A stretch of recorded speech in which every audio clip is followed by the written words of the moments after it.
Hello, everyone, and welcome back to the Manufacturers Cup. And we are at round three, and we are at Barcelona. And I'm not showing the qualifying, but instead, I'm going to show you the pre-race grid thing. The last Manufacturer races, I've always highlighted how close the field is, but I think this one might top it. I think this is going to happen every time with how much I observe on how close everyone is. If you take out P1 and P2, so starting from P2, they are half a second off. And now look at the intervals from here on out. They're all going to be less than a 10. So it's 0.67, 0.71, 0.007, 0.013. Let's see again. 0.01, 0.004, and then me at 0.086. Like, this field from P2 to me is separated by probably less than a tenth. Oh, maybe not less than a tenth, less than 2/10, which is insane. So this race had a really weird strategy to it as well, where the tyre was only on one, and you had to use hards and mediums. So basically, probably the back half of the field are all on hard tyres right now. Mind you, I've never done any hard tyre running. I've only done medium tyre running, so this first lap is a bit iffy as the planes go over. But yeah, you have to use both your hards and mediums, but pretty much everyone's just going to do one lap on hards because you don't need to. The mediums are that resilient, even though they do get quite badly beaten, the front left especially. You can still get pretty consistent lap times, so everyone's pretty much opting for the same strategy of pretty much pitting on lap 1 or pitting on lap 17 and doing one lap. Now, Barcelona, this is a very difficult track for me. It's a track I don't hate, but it's one I don't really visit too often because it's quite difficult to overtake. I say that, but I think most tracks are difficult to overtake when the pace of everyone is this good. It's like the difference between when you're doing like lobby racing or daily racing compared to like Nations Cup or Manufacturers Cup racing, because it's just so much more competitive. So pretty much any track that you can really conceive of just gets immediately harder because everyone is doing the same thing. As we go through the final few corners here, thank God this was the no chicane layout because I can't deal with the normal one. And I do apologise if my voice might sound a little bit iffy, or at some points I might just have a random cough outbreak. I've got a really itchy throat which I can't really control very well. And yeah, as we all bail into the pit lane, everyone on hard tyres. I don't know why I was hovering over the fuel for so long. I had like 53 laps of fuel in the car. But oh god, it's something that is a feature of this track. The pit lane is so damn long. As we finally leave the pit lane, and everyone now is on the medium tyre, and we're all gonna try and really put the hammer down. And something I really liked about this, which is something I was really happy with, because the tyre wear is pretty much standard, one tyre wear. Was it one or two? It was two. Pretty much not negligible, but pretty low compared to what we're used to. You can really get the hammer down and get consistent, really consistent lap times, like lap times that are within like a 10th or 2/10 of the best lap, because the tyres just don't really wear out as hard. Whereas when you go into some lobby races or daily races, even something like a medium tyre, it'll probably lose its pace like by lap 4, which is really weird.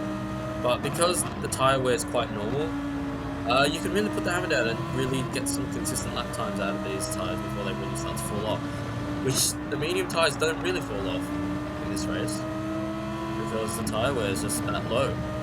And anyways, remember what I just said about everyone coming to the pit lane on lap 1? Well, some people didn't. Some people opted to go another lap on their hards, and that's what you're going to see. I was actually thinking about not going in the pit lane on lap 1, because maybe all these medium tyre runners, because there's so many, they might hold each other up. But as we're coming through the final corner, never mind. I didn't show it. Well, I was P13 and now we're P11 on lap 4.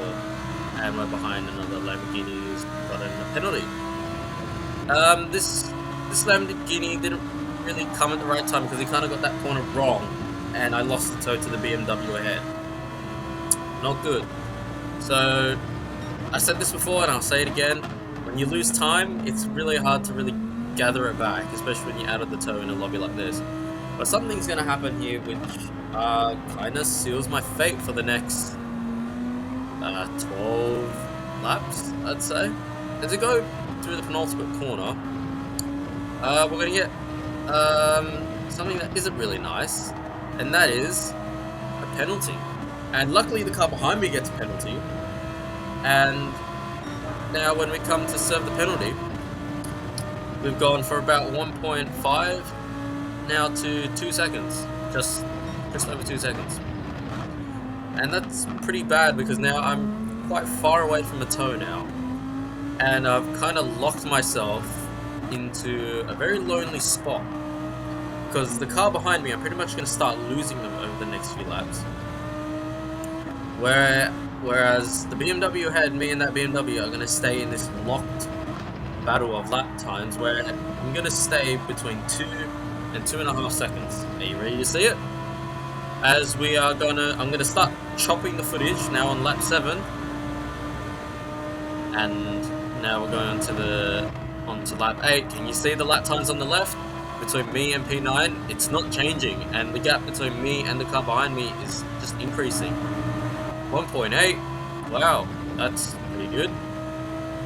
As we go on to the cut that goes to lap 12, 1.7. Gap isn't really changing, and I think you get the point. I'm now in the loneliest race from lap 5 to lap 16. However, I've cut all that boring bit out and kind of gone to the end because this race I haven't overtaken a single person except that one Lamborghini that got the penalty at the pit lane, but I don't really count them. I mean a real overtake, as the BMW has caught this Huracan ahead, and now that's slowing both of them down and bringing us back into the fight. As I go through these final corners, I've spent the last 12 laps in clean air. So I want to make sure I don't get a penalty on these last 2 corners because I don't remember what dirty air feels like. But we get through it alright. That BMW gets a really good launch out of that final corner. All I need is that BMW to go side by side with that Huracan one more time, and that brings us into the fight. Hopefully at the end of this straight here, as it's exactly what he's going to do. He's going to pull to the right, last minute, and that Lamborghini has nowhere to go except the outside. And he kind of gets a loss of grip over the curbs here, and it goes wide. I'm going to learn from my mistakes and go straight for the inside. I'm right up against the curb, but that Lamborghini kind of goes out a little wide because he's accelerated too early, but he's still on my left. I can't pull to the left yet.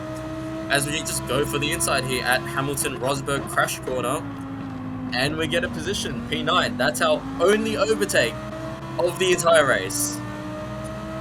That's wild to me. But remember, those guys at the front still haven't pitted yet, so we still might get some freebies. As we go down the pit lane for our last lap, there's someone still in the pit lane here, and you'll see them on the right, and it's a Mazda as we go straight past them, and that's P8. P8 is kind of my goal, my baseline goal for these manufacturer races. And you can see the guys at the front, Hagi Piero, they started like 2 positions ahead of me from the start, so their pace was amazing, and that got them to P2. So, and they won the last race, so amazing drive. But as we go at the end of the lap, those hard tie runners, they still secure their spot from when they come out the pit lane, and we secure a P8. So that's 2 positions from our start, and P8 is my baseline for what I want to try and achieve for these races. And that's it. It was a really lonely race for 12 laps. We were 2 seconds behind the BMW ahead and 3 seconds to the car behind for 12 laps straight. Yeah, sorry that it was not really exciting, but hey, that's Barcelona for you. So hopefully I'll see you guys in the next race at Spa. Thank you and goodbye.